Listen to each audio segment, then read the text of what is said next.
tuku bawang bakule perawan, perawane ayu awake lemu.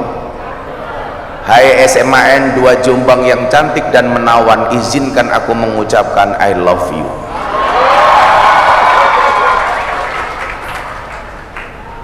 Saya bisa sowan, awalnya difasilitasi sama Bapak Kapolres, sahabat saya Pak Nur Hidayat, bahwa adanya kepentingan untuk menyampaikan cara pandang beragama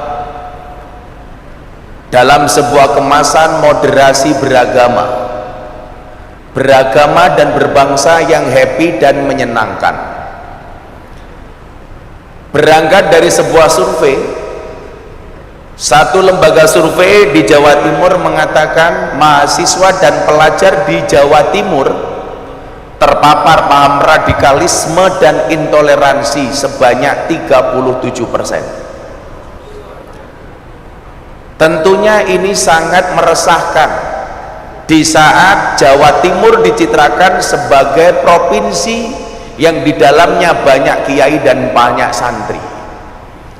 Tetapi fakta itu kemudian mengingatkan kita bahwa bagaimana pentingnya kita untuk beragama dan bernegara secara happy dan menyenangkan. Maka adik-adik, begitu banyak orang yang kemudian tertarik belajar Islam melalui saya. Awalnya adalah mereka melihat cara beragama saya yang asik dan menyenangkan. Mas moderator, ada 230 orang sampai hari ini yang alhamdulillah atas wasilah Gus Miftah mereka mengucapkan 2 kalimat syahadat kemudian masuk Islam. Nah, ketika mereka saya tanya, kenapa Anda pengen masuk Islam? Ternyata jawabannya sederhana, bukan karena mereka kenal Islam, tapi mereka tertarik dengan cara beragama saya yang asik. Ya memang selain di luar saya ganteng sih gitu. Satu saat saya ketemu dengan seorang bule perempuan dari Australia yang kebetulan bulan Oktober tahun 2019 saya dapat tamu dari Australia namanya Antonio Scott Dory. Malah kayak iwak loh, Dory, ikan Dory. Dia tertarik datang dari Canberra, Australia 4 bulan setelah Deddy Corbuzier masuk Islam. Ketika saya tanya, apa yang Anda mau? Kenapa Anda datang jauh-jauh dari Canberra, Australia ke Indonesia? Jawaban dia apa? I will to be a Muslim. Saya pengen jadi orang Islam. Saya bertanya, apakah Anda tahu apa itu Islam? No, saya tidak tahu apa itu Islam. Pertanyaan saya, kenapa kamu pengen masuk Islam? Dia bilang, karena saya melihat Anda orang asik. Dia bilang, because your Islam is enjoy, relax and happy. Karena Islam Anda itu relax, enjoy dan menyenangkan. Maka saya bilang sama Deddy Corbuzier waktu itu, seseorang yang mampu menumbuhkan motivasi untuk orang lain tetapi tidak mampu menumbuhkan rambutnya sendiri. Waktu itu saya bilang bahwa orang non-Islam itu tidak membaca Quranmu, tidak membaca hadismu, tidak membaca kitab sucimu, tetapi orang non-Islam membaca akhlak dan perbuatanmu. Artinya apa? Kalau kamu ingin menunjukkan Islam itu agama yang menyenangkan, caranya adalah tunjukkan dengan akhlak dan perbuatanmu yang menyenangkan. Maka subhanallah, satu ketika saya dapat teman artis dari Thailand, profesinya sebagai seorang DJ, disc jockey, FDJ, female disc jockey, seorang perempuan dari Thailand. Namanya siapa? Katy Butterfly. Dulu ketemu saya di klub malam di Bali, di Bose VVIP Club.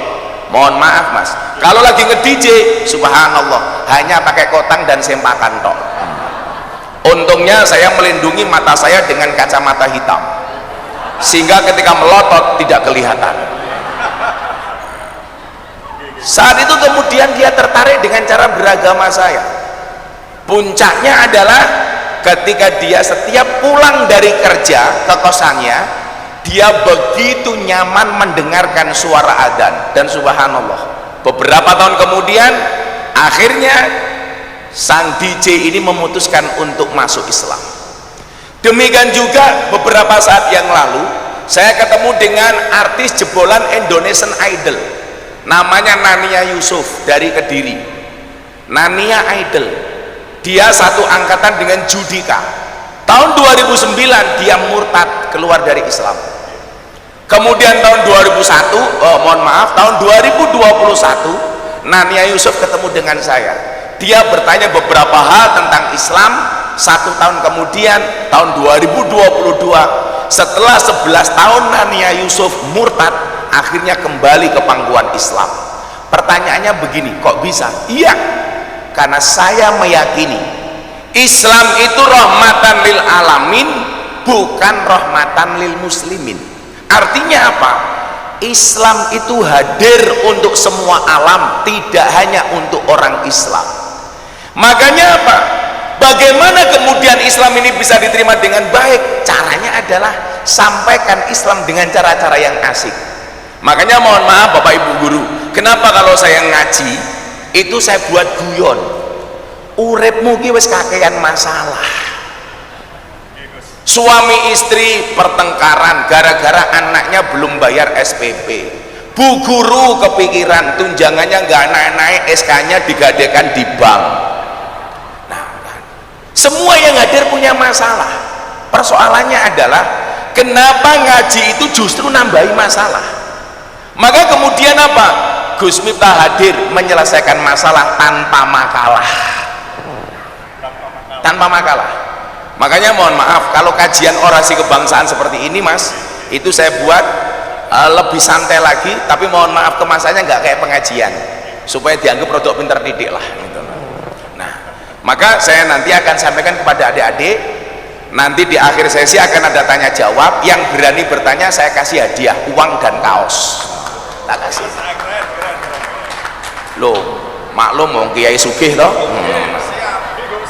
Makanya kemarin saya telepon Pak Kapolres, coba cari sekolah di Jombang, saya mau datang. Nanti biayanya bagaimana Gus? Saya sendiri. Kalau ngenteni SMAN 2 Jombang undang saya, orang anggaran Mas, orang.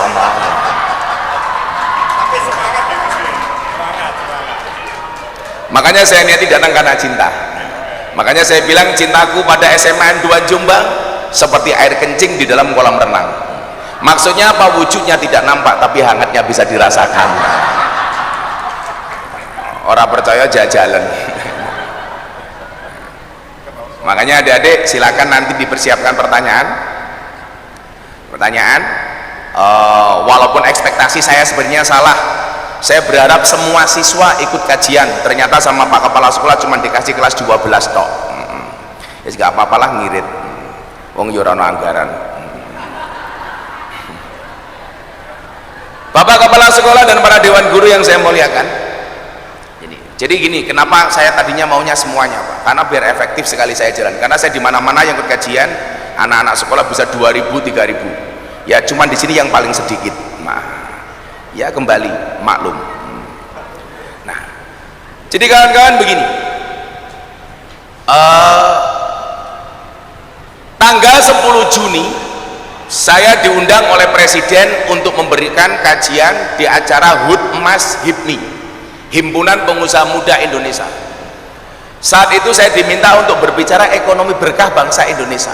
Bagaimana kemudian bangsa Indonesia memiliki ekonomi yang berkah, kira-kira begitulah. Dan itu terbukti Mas. Malaysia 10 tahun yang lalu lebih kaya dibandingkan Indonesia. Tapi hari ini Anda tahu Malaysia bangkrut. Ekonomi Malaysia hari ini di bawah jauh Indonesia. Walaupun ya mohon maaf katakanlah Indonesia kemarin BBM baru naik, tapi santai saja, ternyata BBM naik kita masih bisa beli.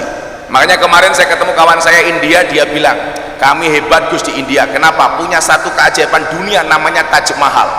Saya bilang Anda jangan sombong, punya mahal satu kok bangga. Di Indonesia apa-apa mahal saya nggak bangga, saya bilang. Tapi walaupun apa-apa mahal, ternyata kemampuan bangsa ini kuat untuk membeli Bu. Makanya aneh, kamu kuat beli motor tapi nggak kuat beli bensin. Podo karo kowe duwe HP tapi ra kuat tuku pulsa. Makanya banyak siswa punya HP tapi miskin kuota, miskin kuota. Makanya kemana-mana cari wifi. Makanya IndiHome solusinya.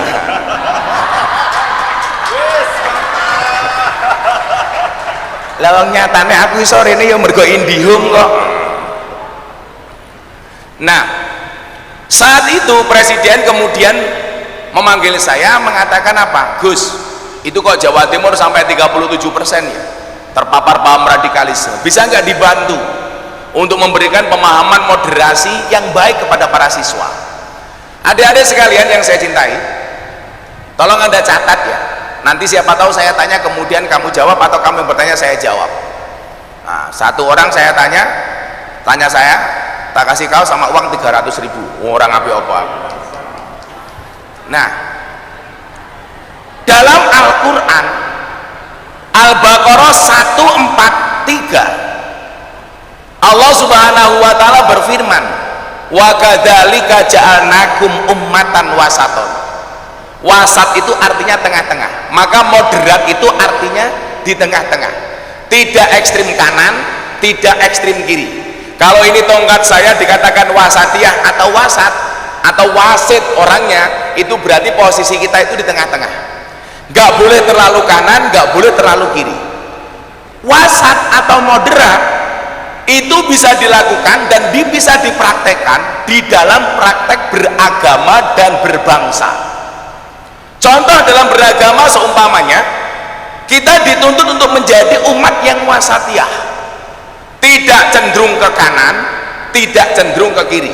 Posisi kita di mana? Di tengah-tengah. Maka kenapa kemudian ada bahasa khairul umuri awsatuha, sebaik-baik perkara itu adalah yang tengah-tengah saja, yang sedang-sedang saja. Makanya mbak-mbaknya besok kalau cari suami yang sedang-sedang saja itu. Kelihatannya terlalu kaya, bulno numpak mobil bapak nih. Nah, ketoke kiri, bulno tenan. Nah, itu. Makanya ya. Makanya cowok-cowok santri siswa itu ingat nih, cewek itu paling tidak suka dengan 3 tipe cowok. 1 omong kosong, 2 otak kosong, 3 dompet kosong. Itu paling nggak suka. Makanya cowok harus ingat, jatuh cinta pakai perasaan, merawatnya pakai penghasilan. Betul mbak? Betul. Catat. Makanya nggak ada sebenarnya cewek matri, yang ada cowok kiri.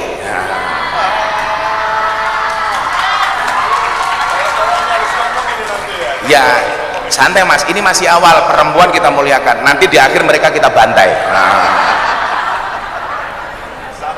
Santai aja, santai wae, wales. Yang jelas cewek itu hatinya seperti rekening bank.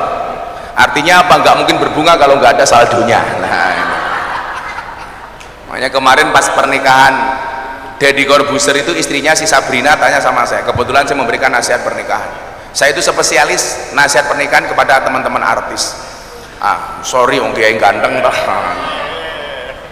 Sabrina tanya sama saya, Gus, ada nggak kriteria suami jahat? Oh ada. Siapa itu suami jahat? Suami yang mampu beli rokok untuk dirinya tetapi tidak mampu beli skincare untuk istrinya.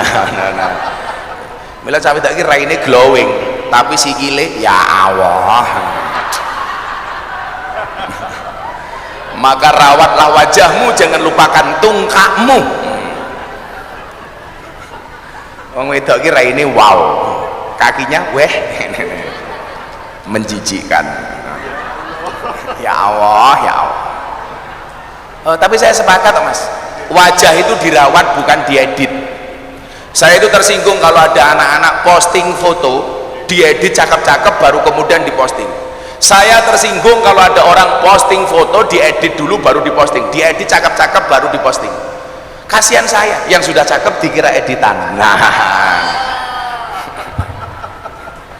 yang jelas cantik itu tidak harus putih deh, tapi harus cewek. Wong lanang kok ayu ya lucu. Nah, kalimat moderat itu dari bahasa Inggris moderation, yang artinya apa? Di tengah-tengah. Maka di Indonesia hari ini banyak praktek beragama yang tidak menggambarkan moderat itu sendiri. Padahal kita dicontohkan oleh baginda Muhammad Shallallahu Alaihi Wasallam bagaimana kemudian beliau selaku nabi mampu memberikan contoh moderasi dengan sangat indah.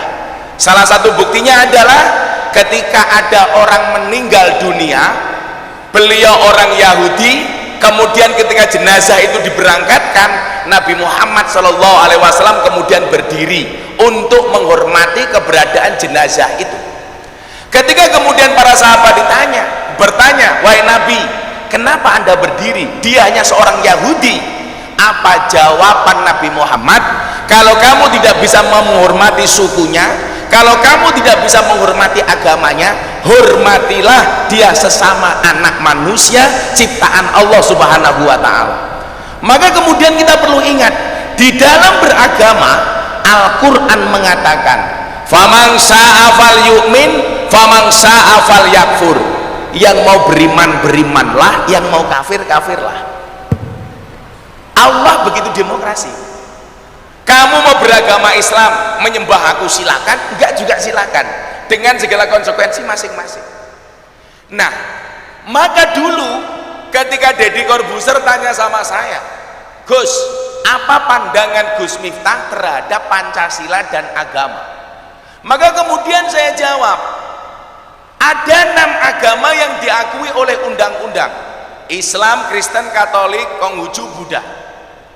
Saya Hindu, saya meyakini kalau semua orang Indonesia yang beragama kemudian melaksanakan perintah agamanya tanpa harus mengganggu pihak lain, semua orang kembali ke kamarnya masing-masing, maka tidak akan pernah terjadi masalah.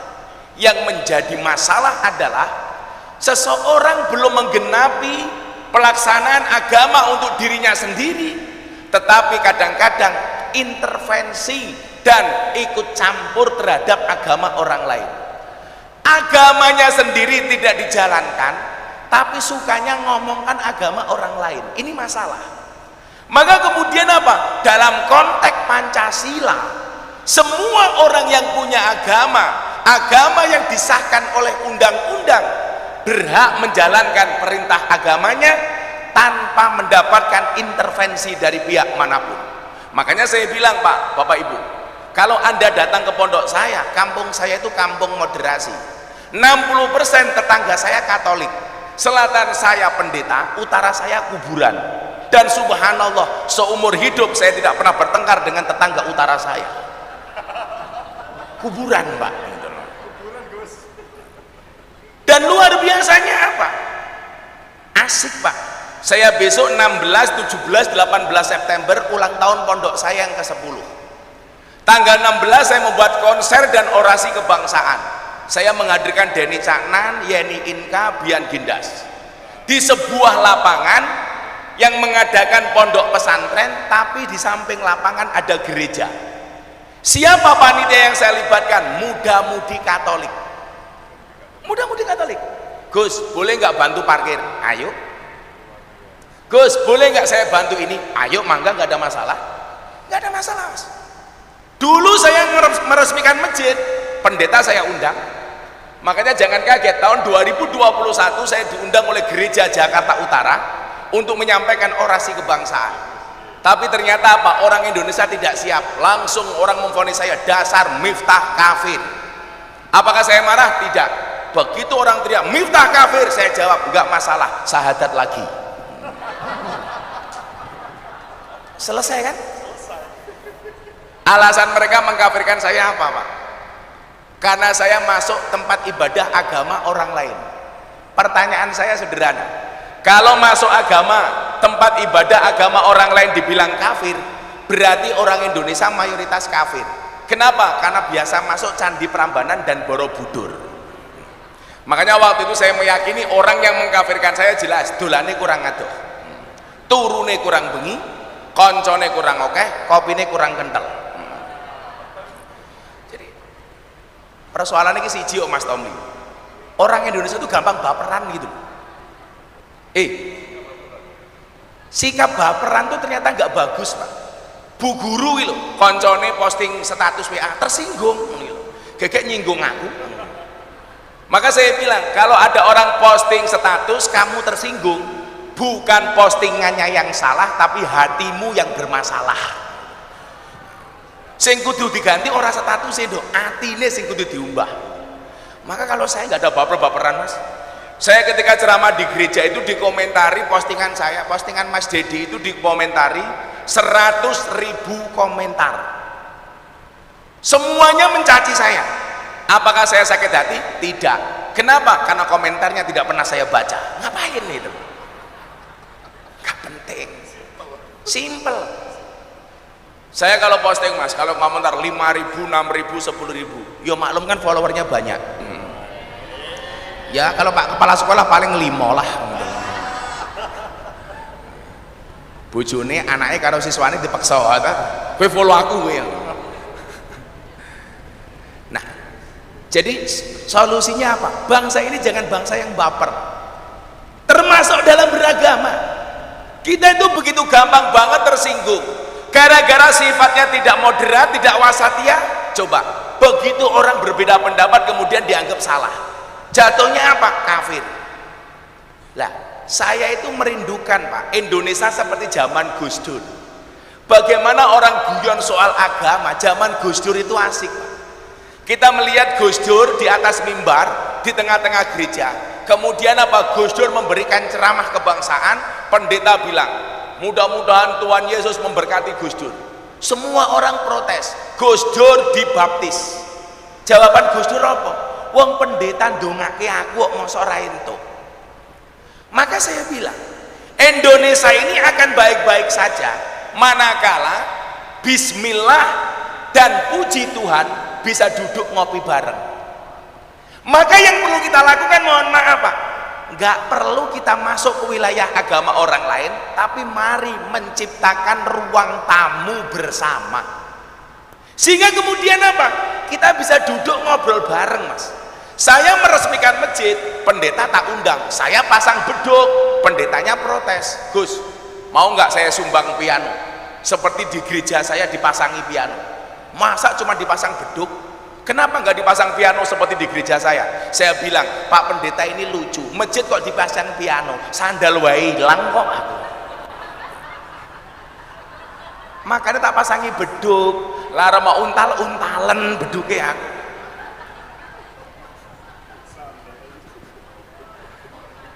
Maka saya bilang mas, kalau orang Indonesia itu nggak bisa akur soal beda agama, itu kalah dengan burung Pak. Burung itu punya agama tapi bisa akur. Agamanya burung itu ada 2, kalau nggak Islam Kristen. Burung Kristen buktinya ada burung gereja, burung Islam buktinya ada burung empret kaji. Empret kaji ini mana empret sing dase putih lah. Hebatnya lagi apa? Burung gereja senengnya manggon ning masjid. Nggak ada larangan burung gereja dilarang masuk orang ono. Malah Pak Haji nggak pernah masuk ke masjid, namanya hajingan. Tapi kalau ikan agamanya apa Nduk? Pasti Katolik. Buktinya apa? Yang paling besar namanya Paus. Nah, ini Katolik. Otaknya baru nyambung yo. Kita itu asik. Di depan pondok saya ada kolam ikan. Saya kasih ikan gurame, ikan bawal macam-macam. Pendeta telepon saya, Gus, boleh nggak saya mancing di kolamnya Gus Miftah? Oh, never mind, no what. Ura apa? Kalau orang Arab bilang maafi muskilah, labak sabi. Pak pendeta mau mancing, oke. Nah, akhirnya mancing. Lah kalau suka mancing nggak? Kalau mau mancing berangkat tolong lihat posisi tidur istri. Nah, kalau istri tidur miring ke kanan, kamu mancingnya pakai tangan kanan.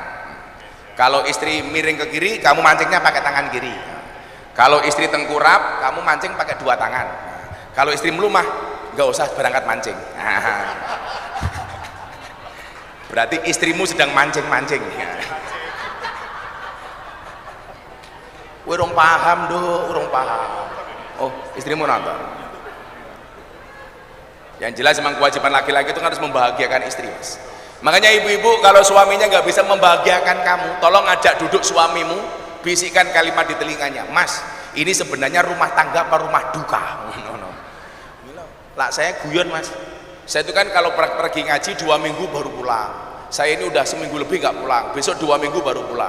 Saya pulang, istri saya kok tidur, cangkeme ngiler, tak tandai ember cangkeme.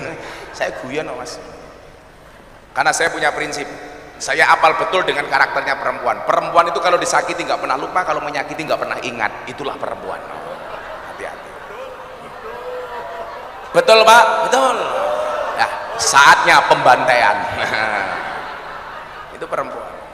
Maka jangan pernah punya salah sama perempuan. Perempuan itu ahli sejarah. Jadi sekali kamu punya salah, seumur hidup kelingan terus. Wong yo tekoi, yo melu guyu. Biasane jilbabe coklat. Insyaallah. Yang jilbabnya ungu insyaallah lebih parah. Pendetanya Pak, ini kita ngobrol santai Mas. Gus mancing, ayo mangkat. Begitu mancing, pendetanya mau masuk kolam melewati air. Gus, kaki saya gorengan, nggak boleh kena air. Terus gimana pendeta? Mbok tolong saya digendong. Oke. Pendetanya saya gendong masuk ke kolam. Begitu saya gendong, pendetanya bilang, baru hari ini ada pendeta bisa naik haji. Saya batin, dancuk ya.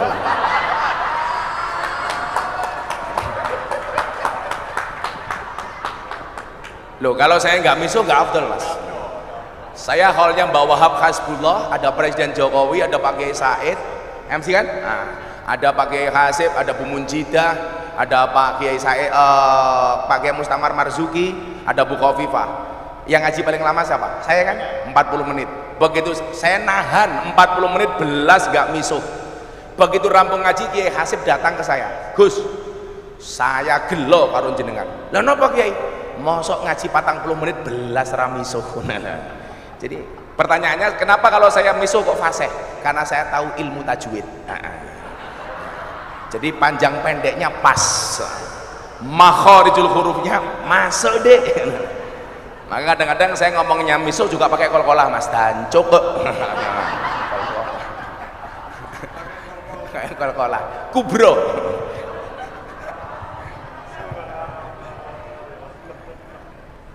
Nah, begitu mancing, pendetanya bilang baru hari ini ada pendeta bisa naik haji. Akhirnya saya jengkel, pendetanya saya lempar ke air, biur.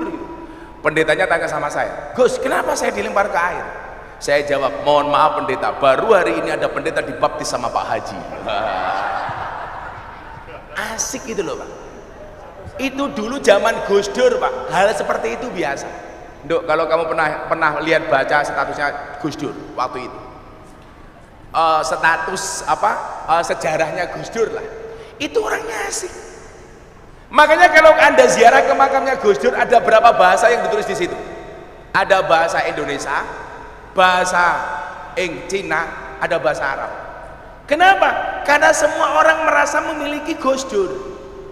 Memiliki apa? Sense of belonging terhadap sosok Gus Dur. Rasa memiliki. Kenapa? Karena Gus Dur moderat. Itulah yang kemudian hari ini saya praktekkan. Saya merintis sebuah gerakan namanya gerakan moderasi. Mengajarkan kepada bangsa ini untuk beragama dan berbangsa yang asik, sehingga kita tidak gampang menyalahkan, tidak gampang mengkafirkan, tidak gampang membid'ahkan. Bu, Pak, mohon maaf ya adik-adik, orang itu kan begitu menyalahkan orang lain berangkat dari apa? Cara pandang terhadap agama yang salah. Contohnya apa? Klaim kebenaran terhadap tafsir yang dia miliki, sehingga seolah-olah tafsir agama yang dia miliki paling benar dan tafsir orang lain dianggap salah. Saya kasih contoh Mas, bahwa Quran itu multi tafsir. Tadi ada Pak Kasat Lantas ya di luar ya. Pak Kasat, di Kasatemu tak wenehi contoh tafsir agama. Mudah-mudahan Pak Kasatnya panjang umur. Amin. Jadi wong sandunya mati, Pak Kasat Lantas urip dhewe. Ini ada kecelakaan, saya kasih contoh paling gampang memahami Al-Quran. Tafsir kita bisa berbeda-beda. Ada kecelakaan di depan SMAN 2 Jombang, kecelakaan tabrakan motor, tabrakan. Oh kaget ya, jangan-jangan kamu kayak pohon pisang Mas. punya jantung tapi nggak punya hati. Ya masa dek ini ada apel ada anggur, kamu pilih apel apa anggur? Anggur. Inilah salahnya cewek. Anggur memang lebih mahal dibandingkan apel, tapi seharusnya cewek lebih milih apel dibandingkan anggur. Kenapa? Karena pada dasarnya cewek lebih suka diapelin, gak suka dianggurin. Iya. Tolong adik-adik mundur dikit. Kenapa? Cantiknya kelewatan. Iya. Codot.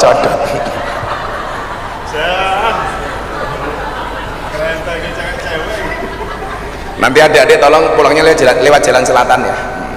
Kenapa? Karena perasaanku padamu tidak bisa diutarakan. Ya. Pengen muntah karena ini pasti kopi pahit. Kenapa? Kamu tahu kopinya pahit? Karena manisnya kamu habiskan. Tapi aku pas puasa mas, kamu yang minum gak apa-apa mas. Saya hari ini pas puasa Daud. Saya itu rajin puasa Daud pak guru, termasuk bulan Ramadan kemarin saya juga Daud. Jadi sehari puasa sehari enggak. Ramadan. Yora kok saestu gitu yora. Emangnya aku cowok apaan? Saya itu puasa Daud terakhir dari tahun 2015, 15, 16, 17, 18, 19, 2020, 1, 2, 8 tahun. Alhamdulillah. Karena saya meyakini orang puasa Daud itu cangkemnya mandi mas. Bukti ini ulo ke mangan sedino poso sebulan. Bila cangkemnya ulo mandi, punya senjata namanya apa? Upas. Beda karo wedhus. Ngopo wedhus ke cangkeme orang duwe upas? Soalnya sing dipikir mung panganan tok. Mila lek ana wong cah Jombang, gaweane sing dipikir mung panganan tok, berarti kelasnya kaya adik-adik para wedhus rahimakumullah. Makasih. Di luar ada Gus Aam kelihatannya. Dari tambak beras ada Gus Aam. Begitu ada kecelakaan, tabrakan, dier. Delala yang melihat kecelakaan itu satu Pak Kasat Lantas, dua kiai, tiga maklar. Kira-kira analisanya beda nggak Pak? Beda, tafsirnya pasti beda-beda. Begitu tabrakan dier Pak Kasat Lantas, Pak Kasat bilang apa? Ini kecelakaan terjadi diakibatkan gara-gara melanggar rambu-rambu lalu lintas.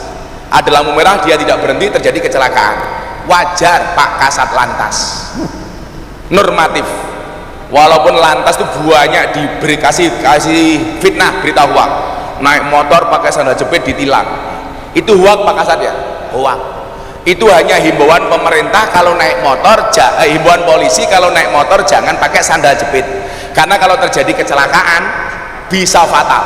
Nah, lagian Pak polisi juga takut kalau yang naik motor itu ibu-ibu, ngerti dia wong wedok, rating kiwa belok tengen, wong wedok. Lah kalau pakai ibu-ibu pakai sandal jepit polisi khawatir, karena ketika ditilang berpotensi sandal jepitnya nggih napuki cangkeme polisi. Makanya wedi ya polisi. Tabrakan dier Pak polisi, tafsirnya begitu. Ini pasti diawali dari pelanggaran lampu lalu lintas. Tapi kalau yang melihat kiai tabrakan dier, kiai akan mengatakan apa? Innalillahi wa inna ilaihi rajiun. Semuanya berasal dari Allah, dikembalikan kepada Allah. Kalau yang melihat makelar Pak, beda meneh dier, cangkeme makelar, dia akan ngomong apa? Ini motor rusak 30%. Mungkin kalau dijual motornya masih laku 7 juta, karena harga awalnya 10 juta. Kenapa? Makelar mas. Artinya apa? Ini hanya satu kejadian sederhana akan melahirkan banyak tafsir yang berbeda. Bagaimana dengan Al-Quran? Lah, kesalahan kita itu hari ini apa? Klaim terhadap tafsir agama kita paling benar, sehingga kemudian apa? Menyalahkan tafsir agama orang lain. Contoh begini, saya kemarin baru pulang dari Jakarta, saya diminta sama Atta Halilintar podcast menyikapi tentang perdukunan. Hati-hati, jangan-jangan anak buah Samsudin. Oh tenan.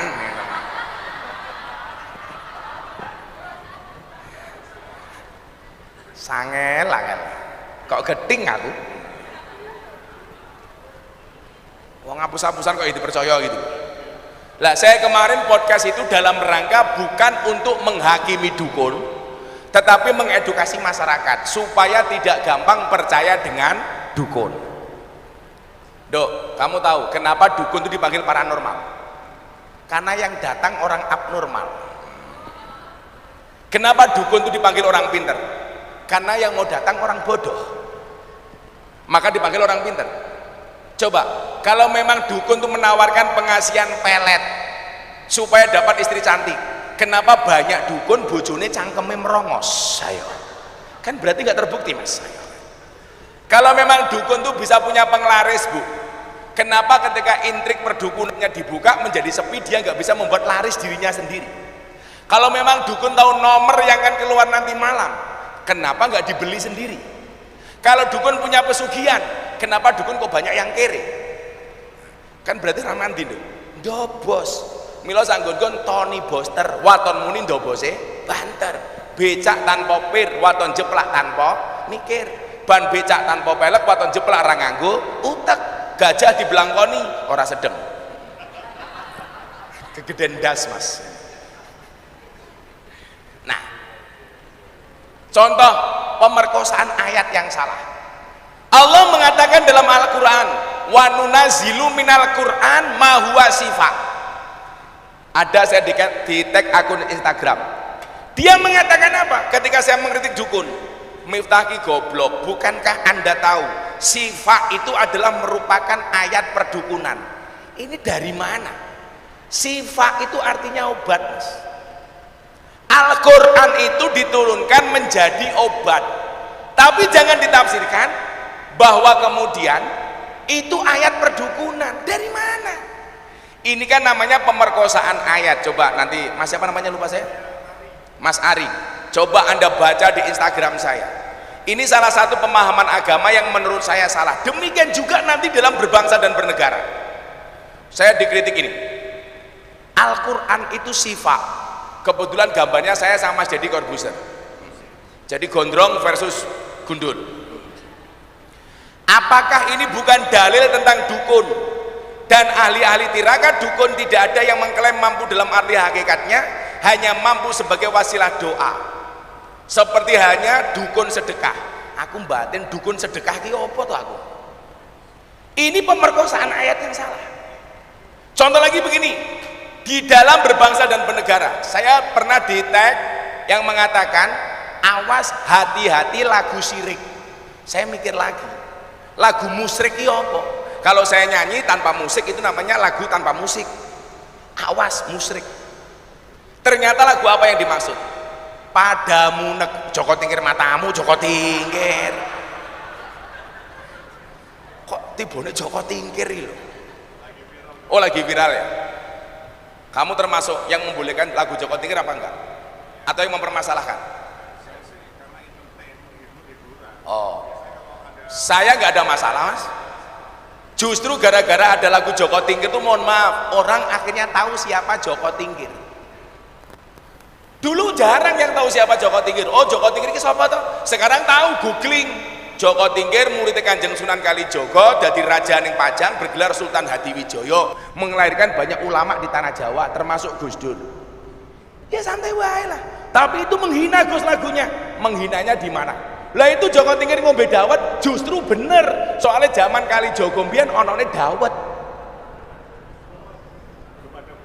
Oh, belum ada boba, belum ada milkshake, belum ada. Yang salah itu kalau Joko Tingkir ngombe ciu, lah kuwi salah, menghina itu. Tapi kalau Joko Tingkir ngombe dawet, mbak ya men kok, main ngombe dawet, ngombe kopi, ngombe degan, mbak ya apa kata itu. Maka kalau saya biasa, mas, Joko Tingkir ngombe dawet, ratau dikir endase mumet, ya apa tuh. Ada adik-adik juga sama. Tuku bawang kleru mrico, wis kebacot sayang mung dianggep. Kota Jombang kaline budhek sing disayang matane.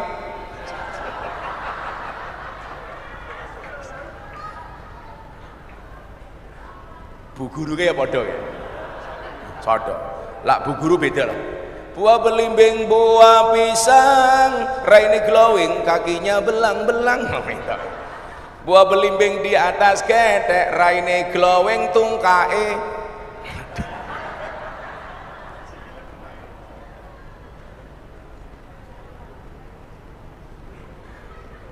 Adus ning alas dolan ning kali. Apa meneh? Kayu nongko digawe lemari, Gus Miftah gagalan sregep ngaji, oke rondo sing jaluk di. Oh banyak. Kalau saya di Jakarta punya BPJS, Barisan Para Janda Sosialita. Sosialita. Kebetulan saya juga BPJS, Buruan Para Janda Sosialita. Ya karena memang hidup ini indah bila disertai dengan janda dan tawa. Apa? Canda Gus. Oh, maksud saya itu. Makanya di Indonesia bandara yang paling menyenangkan Bandara Surabaya, Bandara Juanda. Juanda. Oh, waduh, Juanda. Ada guru yang janda di sini? Ada.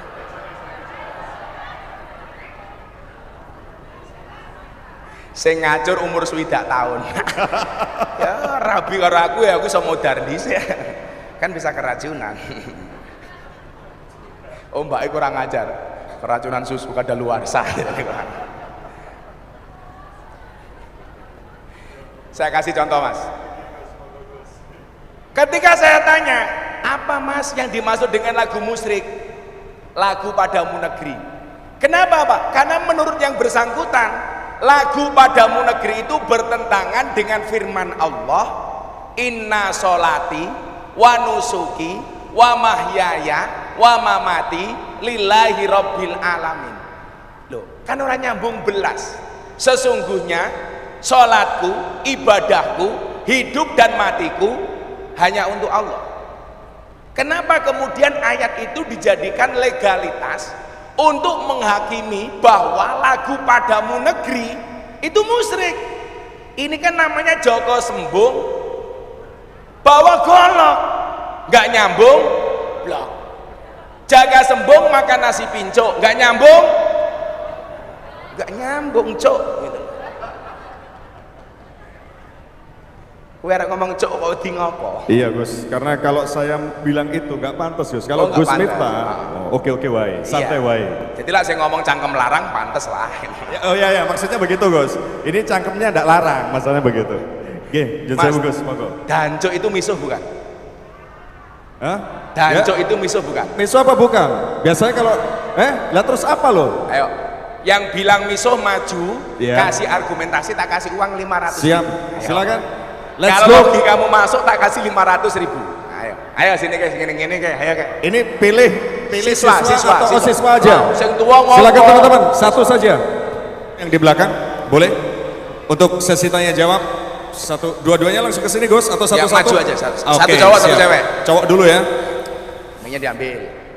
Oke, Wallace bro, santai dulu ya. Namanya siapa? Namaku Mita. Apa? Mita. Miftah? Mita. Oh Mita. Bahaya. Kelas berapa kamu dok? Kelas 12. Kelas 12. Kamu tahu fungsinya? Kayak cangkemnya ngopo ya? Katanya penggemar Rizky, apa pacarnya Rizky kamu? Iya. Rizky kamu nggak usah pacaran. Akan datang satu saat kamu akan dipertemukan dengan orang yang tepat, yang kedatangannya untuk menetap bukan karena nafsu sesaat. Iya. Siapa tahu kamu berjodoh dengan Mita? Iya. Kamu suka dengan Rizky nggak? Oh enggak. Sorry ya Ki, ternyata Mita sama kamu beda keyakinan. Kamu yakin mau, Mita yakin nggak mau? Mita kelas berapa Dok? Kelas 12. Kelas 12. Pengen jadi apa besok kalau besar? Pengen jadi guru. Pengen jadi guru? Iya. Oh top. Dulu Ki saya bilang, Miftah kalau kamu cari istri carilah guru. Loh kenapa Ki? Kalau kamu masuk kamar, kalau istrimu guru enak. Begitu masuk kamar, istrimu bilang, Papa masih ingat pelajaran kemarin? Iya. Terus jawabnya gimana? Terus jawabnya Kiai? Jawabnya gimana Kiai? Gampang jawaban. Lupa mama, pasti istrimu bilang, ulangi lagi. Iya. Kamu nggak paham kan? Mita umurnya berapa? 18 tahun. Oh 18 tahun. Oh 18 sama. Nggak di bawah 17 tahun. Mita, pertanyaannya apa? Mengapa? Nggak apa-apa. Oh. Mengapa radikalisme selalu dikaitkan dengan Islam? Mengapa radikalisme selalu dikaitkan dengan Islam? Yang selalu mengaitkan dengan Islam siapa? Saya tanya. Saya pernah lihat di YouTube. Oh, pernah lihat di YouTube. Oh, gurumu YouTube. Nah, YouTube. Santai aja, Dok. Jadi begini, sebenarnya pandangan yang salah ketika mengatakan radikalisme selalu dikaitkan dengan Islam. Saya punya kawan, teman saya diskusi, namanya Pendeta Gilbert Lumindau, bahwa persoalan radikalisme itu tidak hanya terjadi di Islam, di agama lain pun juga ada. Tapi kenapa kok di Indonesia yang nampak banget di agama Islam? Kebetulan mayoritas bangsa Indonesia ini beragama Islam. 300 juta, Islamnya berapa, Nduk? 87%. NO-nya berapa? 49,8%. Muhammadiyahnya berapa? 4,9%. Padahal kalau begini, orang tanya sama saya begini, Gus, katanya Indonesia itu negara Muslim, kenapa di penjara itu kok banyak orang Islam? Lah ya iya, mergo sing akeh Indonesia wong Islam, ya penjarane isine wong Islam. Kalau kamu di Thailand sing akeh ya wong Buddha.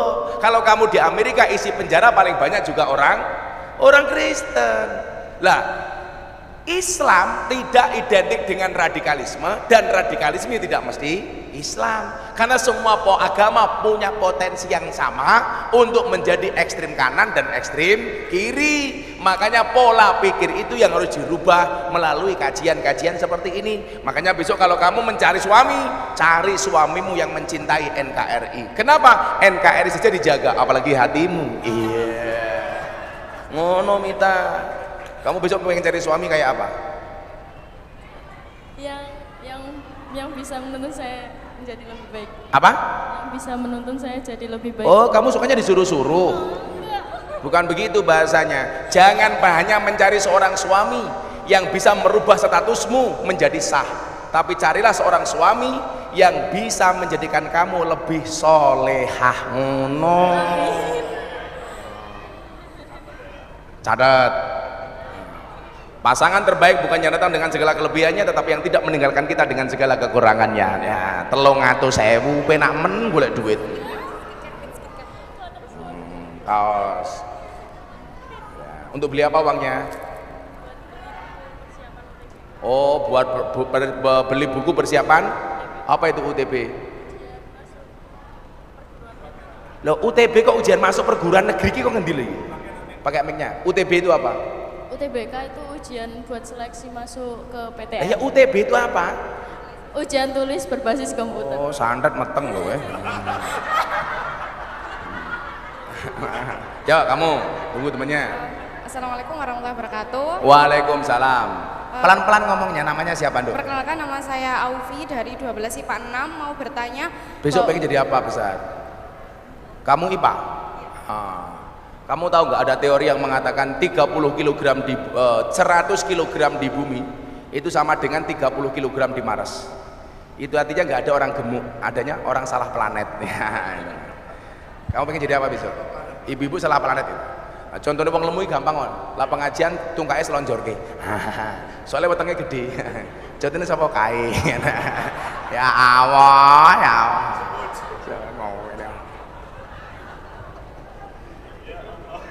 Lungguh ngarep dhewe tungkae selonjor iki. Orang rumangsane tungkae meledak-meledak iku ya. Biasanya wong lemu itu Mas Ali, kalau foto miring.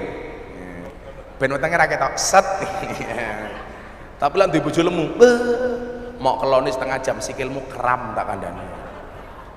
Apa pengen jadi apa besok?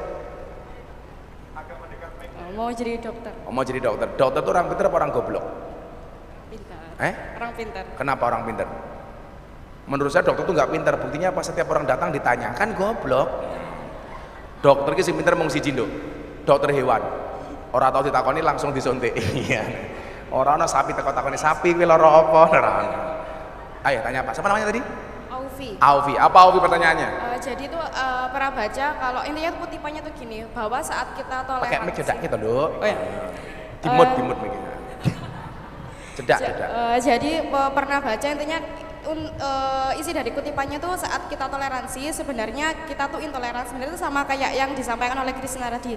Jadi saat kita toleransi kita tuh sebenarnya intoleransi, saat kita intoleransi kita juga kemungkinan kita tuh toleransi sama hal yang lain.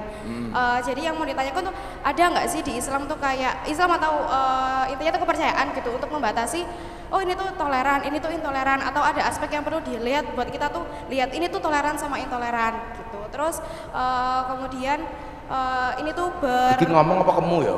Alon-alon toh. Atau Mbak minta satu orang itu penerjemah.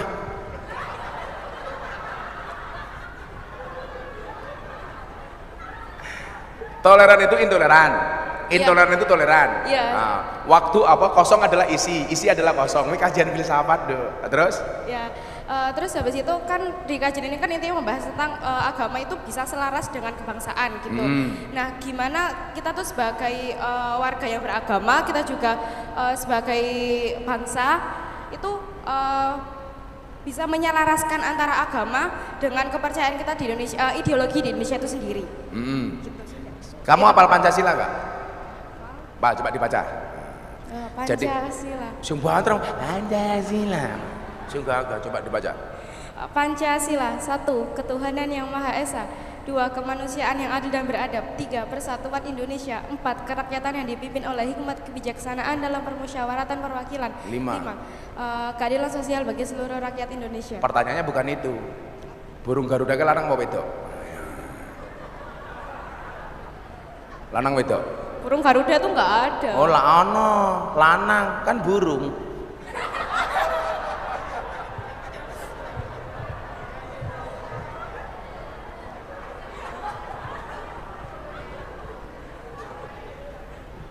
Jadi begini, cara gampangnya begini. Menurut kamu Pancasila itu bertolak belakang atau berlawanan dengan agama apa enggak? Iya, sinergi dengan agama. Berlawanan? Apa sesuai? Sesuai. Nah, sesuainya di mana umpamanya? Karena di dalam Pancasila itu ada nilai-nilai agama. Lah berarti beragama dengan berbangsa selaras apa enggak? Iya, selaras. Lah ya sudah. Kenapa kamu bilang tidak selaras? Tapi kadang-kadang tuh kayak misalnya kayak ketika pemerintah itu kayak membuat peraturan baru atau kayak regulasi baru gitu, biasanya kan condong kepada suatu agama tertentu gitu. Itu kan contoh. Apa peraturan atau regulasi pemerintah yang terlalu condong agama tertentu kemudian tidak menganggap agama lain? Kok tak protes ya pemerintah? Mulai saya ngomong aku cangkemnya mandi. Kayak misal lawamu ramadi kan kalau ngomong limo. Apa contohnya? Kayak misalnya regulasi miras gitu. Nah, bagaimana dengan kayak misalnya kan sudah dibatalkan regulasi miras ya, karena saya protes. Oh iya, kalau seandainya waktu itu nggak diprotes, bagaimana dengan kepercayaan yang lah itulah fungsinya check and balance, bahwa mengkritisi pemerintah itu boleh. Maka kenapa kalau kamu baca ayat yang memerintahkan taat kepada pemimpin, atiullah wa atiur rasul wa ulil amri minkum. Taatlah kepada Allah, taatlah kepada Rasul dan kepada pemimpin. Luar biasanya apa? Begitu perintah taat kepada Allah, Allah langsung menggunakan fi'il amr, atiu. Perintah kepada Nabi, Rasul langsung dengan fi'il amr, atiu. Tapi ketika taat kepada pemimpin, Allah tidak menggunakan kalimat fi'il amr tapi hanya wawul atof, wawu sambung. Dan kepada pemimpin. Artinya apa? Kalau pemimpin benar didukung, kalau salah dikritisi. Artinya apa? Taat pada Allah dan Rasulnya tanpa syarat. Taat kepada pemimpin itu ada syaratnya. Syaratnya apa? Kalau pemimpin benar didukung, kalau salah dikritisi. Itu namanya fungsi check and balance. Makanya kamu boleh menyampaikan aspirasi. Pilihannya cuma dua, menyampaikan aspirasi dengan cara yang baik. Kalau nggak bisa yang baik, mendingan ngomong, mendingan diem. Karena kalau kamu salah ngomong, malah bisa kena pasal Pak Polisi, undang-undang IT, pencemaran, kemudian head speech dan lain sebagainya. Makanya kalau ngomonglah yang baik, kalau nggak bisa diam. Maka dikatakan diam itu emas. Makanya kalau Pak Guru istrinya minta emas lebih baik diam, karena diam itu emas. Itu kok emas menengoh. Nah, waktu adalah uang. Makanya kalau kamu ngajak ketemu Pak Kepala Sekolah, Pak Kepala Sekolah saya ingin ketemu, Kepala Sekolah jawab sorry saya nggak punya waktu, berarti Kepala Sekolah nggak punya uang.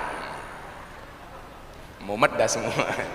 Gitu ya kira-kira ya. Jadi ya nyuwun sewu, harus ada fungsi check and balance. Jangankan imam negara, imam sholat loh boleh dikritik. Boleh nggak? Kalau imam sholat salah boleh nggak didandani? Boleh. Boleh nggak dikandani? Boleh.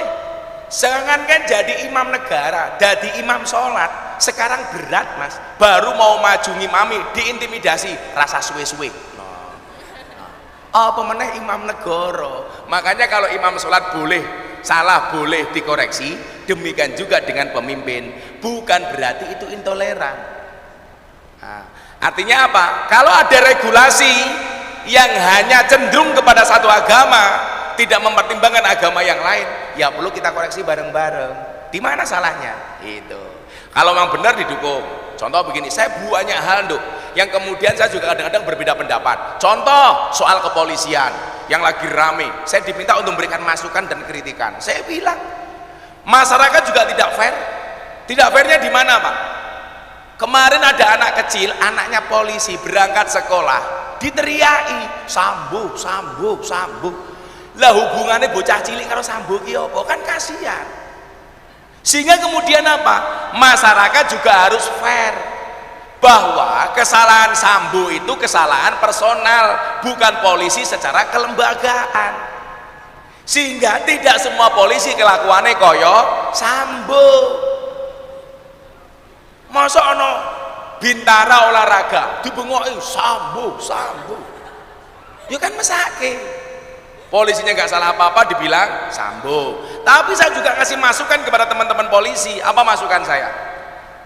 Sekarang polisi harus ingat, kemarin-kemarin polisi mengawasi masyarakat, sekarang masyarakat mengawasi polisi. Makanya polisi harus jujur. Kenapa? Polisi jujur saja masyarakat belum tentu percaya, apalagi kalau polisi tidak jujur. Makanya saya minta polisi jujur. Dan ingat, jujur itu ada dua, jujur ayam sama jujur kacang hijau. Oh salah, bubur itu yang untuk tidur itu namanya bubur. Kasur. Ya udah 300.000 untuk Aufi. Ya lumayan dok. Kamu sebulan uang sakumu dari orang tuamu berapa? 5 juta, sombong. Berapa? Enggak tahu. Oh, enggak dikasih uang saku. Kasihan. Kamu jangan lupa bahagia ya. Kalau lupa sini aku bahagiain. Iya. Codot. Ayo Mas cepetan. Mas Masih mana yang mau tanya? Silakan. Yuk, ini yang di depan sudah ready. Oke, yang sudah berdiri terlanjur silakan yuk. Kasihan dok, dibuka. Oke, yes. Let's go, Bro. Kita manfaatin waktu ya. Sebelah mana Gus? Berikin nomor berikut Gus. Terserah. Oh berikin mau. Enggak apa. Siap. Gini enggak apa-apa. Nak, sini nak. Saya itu loh, rambutnya kayak landak iki lho jangan. Mati kabeh. Body shaming Gus. Body shaming buatan? Oh enggak. Enggak. Biasa bro ya. Biasa Namanya bro. Siapa? Septian Yaumul Fathan. Septian Yaumul Fathan. Kamu pengen jadi tentara? Oh enggak. Kelas berapa nak? Kelas 12 IPA 5. Cita-cita? Ingin jadi seperti Pak Tomli. Wow, ingin jadi seperti Pak Tomli. Pengen jadi apa seperti Pak Tomli? Apanya? Kan Pak Tomli banyak itu. Pengusaha, selebgram, semuanya. Pakai mic. Iya semuanya. Pengen kayak Pak Tomli. Semuanya. Iya semuanya Gus. Gue geleman gue. Apa pertanyaannya si panggilin Septian apa Yaumul? Septian. Oh, Septima. Apa panggilannya apa? Septian Mbak. Apa? Alfred. Kampret. Oh Alfred. Orang nyambung belas gitu. Kok Septian ini sudah di kampret gitu. Apa? Yan. Bagaimana cara kita untuk membatasi cara? Lah kowe maca tak waca dhewe gini. Ora waca. Membatasi cara guyonan antar agama Pak. Soalnya kan yang jenengan tadi kita bebas berbicara di zaman Gus Dur, nah, kita bebas. Tapi kenapa kok di zaman sekarang kok ada gap gitu? Gap apa maksudnya? Maksudnya, gapnya yang kamu maksud gap kondisi seperti apa? Maksudnya kayak kita berpendapat terus ditangkap dan penistaan macam-macam. Ya dan seperti itu. Terus saya juga dengar dari. Enggak, yang tadi kok awalnya gap, awalnya guyon kok jadi gap ki? Hubungannya guyonan karo gap ki apa? Pendapat, maksudnya pendapat bukan guyonan Mbak. Oh pendapat. Ngomong-ngomong guyonan kok, kan aku ahli guyon. Ayo. Enggak, gap kemudian ditangkap atau gimana gitu? Mungkin kalau sekarang salah arti gitu loh Pak. Jadi kayak lebih mudah tersinggung. Beda kayak dulu zaman Gus Dur itu loh Pak. Gimana? Bener. Jadi gini leh. Aku ngopo iso guyon karo awakmu? Mergo kowe tanggap cedak. Kowe ngopo ngarep ketemu aku, Cuk, Miftah, piye kabare? Mergo apa le? Mergo dekat. Lah kenapa hari ini orang itu nggak bisa guyon akhirnya sepaneng? Karena nggak dekat le. Nggak ada kedekatan. Maka kemudian apa? Orang itu kalau nggak dekat pasti akan menimbulkan salah paham. Bener nggak? Tapi kalau sudah saling ngerti, wah enak. Saya kalau sama teman-teman dekat saya mas, saya bilang kamu nggak usah manggil saya Gus, kamu nggak usah manggil saya Kiai, nggak usah apalah. Ya biasa saja. Kalau di panggung saya ngaji sebagai mubalek, begitu turun dari panggung, ya udah just friend. Maka kemudian apa? Nggak baperan, nggak tersinggung. Lah orang sekarang itu kenapa kok baperan dan sering tersinggung? Karena nggak dekat. Kalau dulu zaman Gus Dur dekat, jadi orang guyon agama saja santai, nggak dianggap sebuah penistaan. Coba sekarang mas, guyon-guyon soal agama itu jatuhnya bisa kemudian masuk ke masalah penistaan. Kenapa? Karena nggak dekat. Lah makanya kemudian mari saya selalu bilang Indonesia itu rumah besar le. Ada 6 kamar Islam, Kristen, Katolik, Hindu, Buddha, Konghucu. Saya meyakini kalau orang Indonesia kembali ke kamarnya masing-masing itu tidak akan pernah terjadi masalah. Masalah itu adalah ketika kita kembali ke kamarnya orang lain, tidur di kamarnya orang lain, bahkan ngompol di kamarnya orang lain. Maka kalau pengen ngobrol dengan orang lain, jangan masuk ke kamarnya orang lain. Yang perlu kita lakukan apa? Menciptakan ruang tamu bersama. Sehingga ada orang Kristen, Islam, Katolik, Hindu, Buddha. Itulah kenapa di Indonesia ada FKUB, Forum Kerukunan Umat Beragama. Jadi nggak perlu masuk ke kamarnya orang lain. Contoh, orang Islam, kenapa ngeritik salib? Hubungannya apa? Ada kan ustadz yang mengatakan salib itu tempatnya jeniprit. Orang Kristen marah. Orang Kristen ngomong tentang Al-Quran, itu kan bukan paknya dia. Ya sudah, kamu buka Injil. Makanya saya nggak pernah mau ketika berbicara keyakinan orang lain. Mbok sak mau darele orang Islam akan mengatakan inna dina indallahil Islam, dan orang Kristen tetap akan mengatakan agama yang paling benar adalah Kristen. Ini mau dipertentangkan, nggak bisa. Makanya toleransi itu meyakini yang dia lakukan benar hukumnya wajib, tapi nggak usah menyalahkan keyakinan orang lain. Kira-kira begitu, bener nggak? Nah, tadi saya kamu santai aja. Kalau kamu punya teman Kristen, ya biasa, diajak traktir, nggak apa, makan bareng, nggak apa-apa. Kanjeng Nabi sedekah kepada Yahudi biasa. Makanya kalau saya notong sapi di pondok pas kurban, tetangga saya kan 60% Katolik. Yang paling banyak menerima daging kurban dari saya, tetangga saya Katolik. Lah saya dianggap berlebihan dari mana? Kalau zakat fitrah itu ketentuan penerimanya jelas, ada asnaf 8 itu yang berhak untuk menerima, ya kan? Tapi kalau kita kemudian sedekah yang lain, nggak boleh pandang agama. Contoh nih, kue neng lampu merah ono wong ngamen, mumpung abang pak, mumpung abang, selah ijo pak, selah ijo. Begitu kamu mau ngasih, nggak usah kamu tanya agama kamu apa. Sorry mas, aku Kristen, nggak takei, kan goblok. Kalau mau dikasih saja. Kenapa? Karena memberi itu tidak pandang agama. Sama halnya ketika kamu tersenyum, bahwa kemudian senyummu adalah sedekah. Ya senyum dengan semua orang, tapi ingat senyumlah hanya ketika ada orang. Ojo dewe kentir, gitu boleh ya, gitu ya. Oke, 300.000. Namanya siapa tadi? Septian. Kasih kaos mas. Moga-moga jadi pengusaha kayak Mas Tomli Wafa. Tapi ini kayak kota infak kayak gini. Nah, kamu di sini dulu temenin. Duhur jam berapa sih di sini? Udah masuk. Ayo jam 12. Ayo masih apa? Oke, saya Muhammad Husodo Sonto Atmojo. Siapa Muhammad? Husodo Sonto Atmojo. Muhammad Husodo Sontrot Atmojo. Sonto Atmojo. Oh, Sonto Atmojo. Panggilannya apa? Sonto. Husodo. Husodo. Ya, kamu tahu Husodo itu artinya apa? Kesehatan. Kesehatan, benar. Muhammad Husodo Sonto Atmojo. Sonto Atmojo mangku wanita. Bojone 5. Bojone 5. Kabeh rondo rupane. Asik. Panggilannya Husodo. Ya. Apa Hus? Sodo aja, Pak. Oh, sodo lah. Aku malah kok nyapu kayak Biting. Ya mudah-mudahan besok si Septian jadi pengusaha biting ya namanya. Oke. Apa Hus?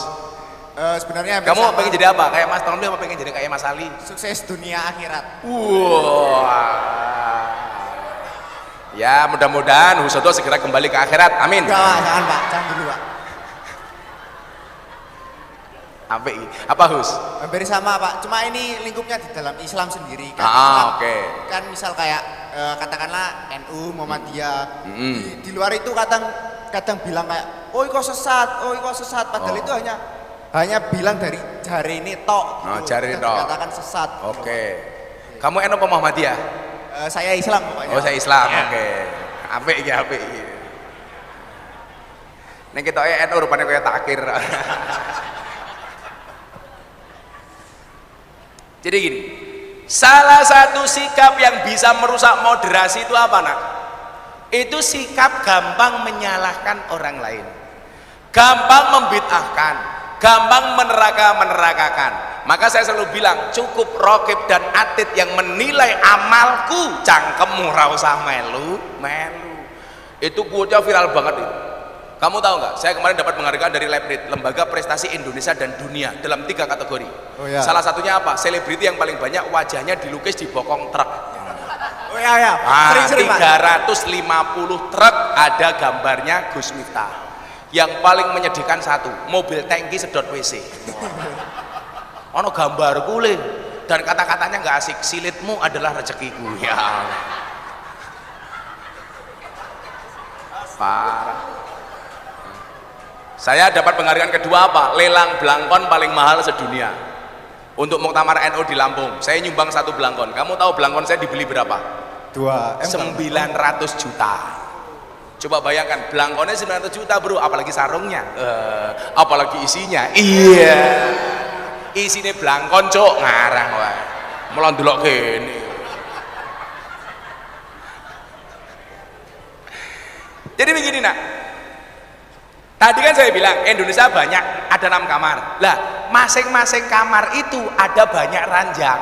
Kamarnya orang Islam, ada ranjang NU, ranjang Muhammadiyah, ranjang Al-Wasliyah, ranjang LDII, lain sebagainya. Apalagi? Oh, Sidikiyah, semacam. Kok itu Sidikiyah itu apa ini? Oh, Sidikiyah. Oh, kowe santri Sidikiyah. Oh ya. Santri ya ora apa-apa. Iki mancing-mancingnya kurang ajar sih. Halus mancingnya itu. Ono Sidikiyah no. Ya ora apa-apa toh. Ingat, sekali lagi yang salah itu personnya, oknumnya, bukan lembaganya. Jangan dihakimi, jangan digebyah. Ono. Lah, masing-masing kamar itu ono ranjangi le. Lah ya sudah, kembali ke ranjangnya masing-masing. NU ya cara NU, Muhammadiyah cara Muhammadiyah. Kalau tuh ada perbedaan, ya biasalah. NU sholat subuh pakai kunut, ada Muhammadiyah ora. Semuanya punya dalil masing-masing. Ya sudah. Tapi saya yakin kalau anak SMA N2 Jombang sudah tidak ada yang berkelahi gara-gara kunut. Betul? Kenapa? Karena baik Muhammadiyah maupun NU SMA N2 Jombang sudah jarang yang sholat subuh. Jadi saya tahu subuhannya jam itu, usul ini tambahi usul li fardhu subhi kawanan lillahi ta'ala. Ya sudah. Kayak contohnya mana nih?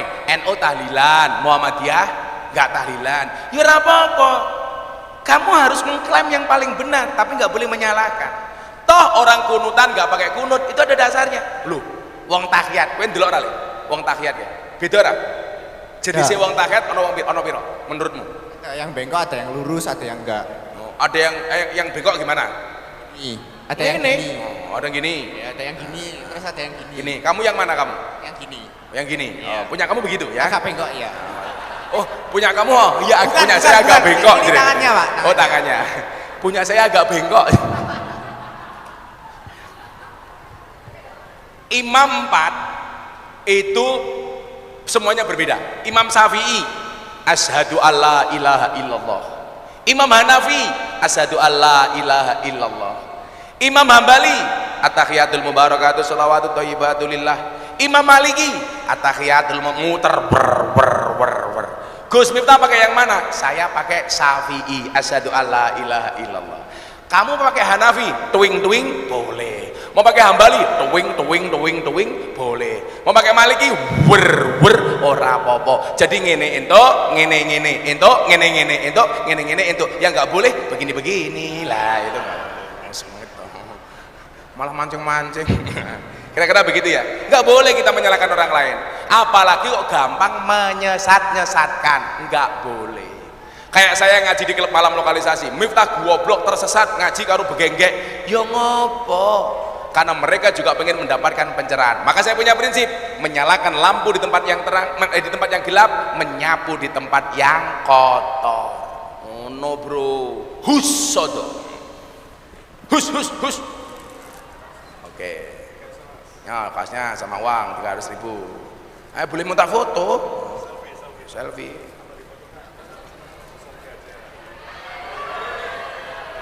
Wih video goblok ora foto.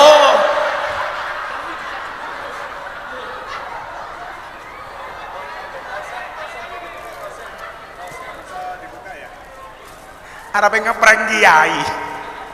Wis ngene, bono video. Ya, wis pantes wis ada. Olah HP-ne crossing ya lho cah iki.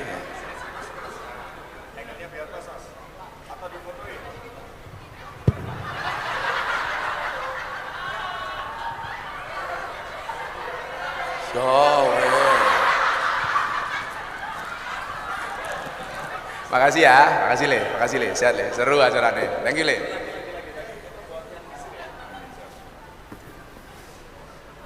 Siap. Oke. Nah. Terima kasih ya bro. Mudah-mudahan Septian sama Usodo berjodoh, amin. Amin. Ora kok amin.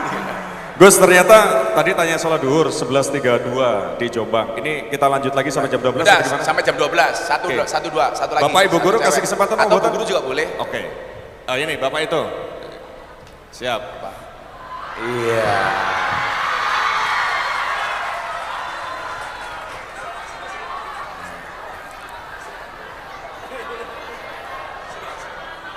Sini Pak Guru sini.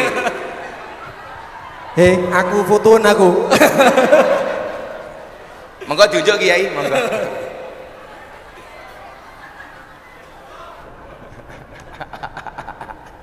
Ya terima kasih Pak Andin. Bu, monggo kasih Bu. Di sini dulu nggak apa. Monggo Bu. Mas kaosnya Mas untuk Pak Andin Mas. Saya selfie dengan jenengan boleh Ki? Ya.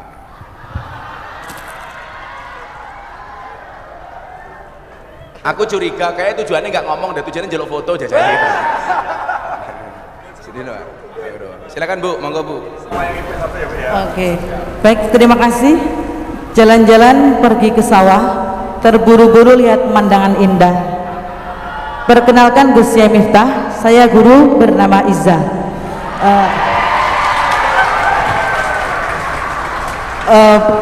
Begini Gus Yai, ada sekolah kami satu-satunya sekolah negeri yang menjadi sekolah penggerak di Kabupaten Jombang. Nah, apa Bu? Sekolah penggerak satu-satunya sekolah negeri di Kabupaten Jombang yang mendeklarasikan diri sebagai sekolah penggerak. Nah, beberapa di antara kami pun berproses menjadi guru penggerak, guru yang selalu bergerak-gerak. Nah, begini, ketika melakukan treatment atau perlakuan kepada peserta didik, maka yang didahulukan adalah memberikan tes diagnostik. Nah, terkait dengan radikalisme atau nasionalisme, kemudian saya kebetulan sama dengan Pak Nain, guru agama, melakukan tes diagnostik itu ke beberapa kelas. Kemudian kebetulan yang saya ajar tidak ada di ruangan ini karena masih kelas 10. Nah, tes diagnostik ini ternyata menunjukkan anak-anak itu tidak mempunyai kecenderungan ke arah radikalisme. Tes diagnostik yang saya berikan adalah tes yang menurut versi saya, soal saya itu tidak menjebak seperti Pak Adin tadi. Jadi kuesionernya itu tervalidasi dan teruji reliabilitas validitasnya dan digunakan oleh Subdit PAI Kementerian Agama Republik Indonesia. Kebetulan saya salah satu tim festival PAI. Ya, kemudian yang ingin saya tanyakan adalah ketika hasil tes diagnostik itu, yang pertama adalah anak-anak tidak terindikasi radikalisme begitu, maka treatment atau sesungguhnya perlakuan atau desain pembelajaran yang paling tepat seperti apa yang berguna untuk menumbuhkan karakter budaya positif yang menebarkan nilai-nilai kebaikan universal gitu ya. Jadi sesungguhnya kami harus melakukan apa sih? Kalau kemudian dikatakan hasil tes diagnostik tadi adalah upaya preventif, maka upaya preventif seperti apa yang sesungguhnya bisa kami berikan ke anak-anak yang justru dengan memberikan pembekalan tentang anti radikalisme itu anak-anak tidak malah mendapatkan pemantik untuk mempelajari tentang radikalisme itu sendiri. Terima kasih Gus Yai. Ya. Terima kasih Bu Izah. Satu lagi Burung Irian, Burung Cendrawasih, cukup sekian, terima kasih. Oke. Tuku pare ning Cempaka Sewu. Cukup kowe ning atiku. Sangel angel itu.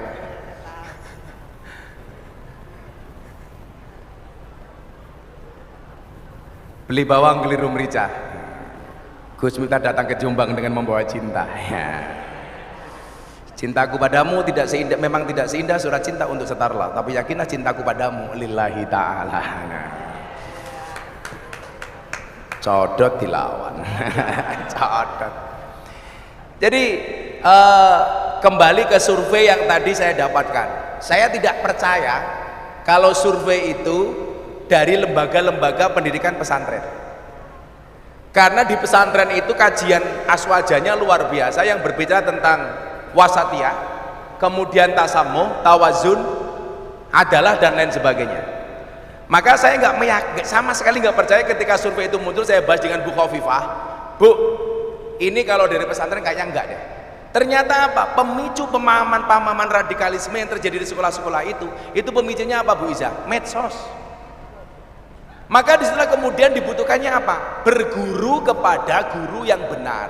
Kalau kemudian Al-Quran mengatakan fas'alu ahla dzikri in kuntum la ta'lamun, kemudian diperjelas dalam kitab taklim al-ilmu bila syaikhin fasaikhu syaiton, ilmu tanpa guru-gurunya setan, maka tindakan yang harus kita lakukan apa? Memilih guru yang benar. Memilih guru yang benar. Dulu ketika saya diundang sama Mata Najwa itu, saya bilang begini, ikutlah pendapat ahli, jangan ikut-ikutan orang yang ahli berpendapat. Lah sekarang mohon maaf Pak, gara-gara punya HP, punya medsos, semua orang bisa mengeluarkan pendapatnya walaupun sebenarnya dia bukan ahlinya. Akhirnya ngawur. Satu penyakit Bu Iza, mohon maaf ya, saya itu paling nggak suka gabung di WA group. HP saya itu mungkin WA group nggak lebih dari 5 Mas. Saya WA group keluarga pun saya nggak mau, karena bagi saya nggak ada manfaatnya. Nanti ada broadcastan dari grup A dipindah ke B, B ke C, padahal mohon maaf, broadcastan itu kadang-kadang tidak bertanggung jawab. Kayak kemarin malam 1 Safar, saya dikasih tulisan apa? Malam ini adalah malam 1 Muharram. Tak beda tahu? Nyebarnya di malam 1 Safar. Endingnya apa? Barang siapa mau menyebarkan broadcast ini maka akan saya sama sekali nggak nyaman. Makanya saya nggak punya WA group. Saya keluar dari WA group para kiai NU, saya keluar dari WA group dari generasi muda NU, karena bagi saya nggak ada manfaatnya Mas. Kalau enggak Pak, paling cuma ngomongin orang apa, ghibah. Kalau enggak begitu tahu nomor saya di situ saya dijapri, kan capek Mas. Maka kalau saya apa Bu Iza, bahwa siswa didik, Undang-Undang Pendidikan menyatakan berhak mendapatkan pelajaran agama sesuai dengan agama yang dianut oleh siswa. Itu saja dilakukan. Makanya kalau di Jogja itu ada sekolah De Brito. Saya beberapa kali diundang di De Brito Pak, karena di De Brito itu walaupun sekolah Katolik tetapi ada siswa Muslim di dalamnya. Nah dulu pernah ada yang curhat sama saya, Gus mohon maaf, kita itu kalau mau Jumatan repot karena waktunya mepet. Saya sampaikan kepada pihak sekolah, Pak, ada keluhan dari para siswa bahwa mereka pengen Jumatan tapi repot. Kenapa? Waktunya terlalu mepet. Dikasih Mas.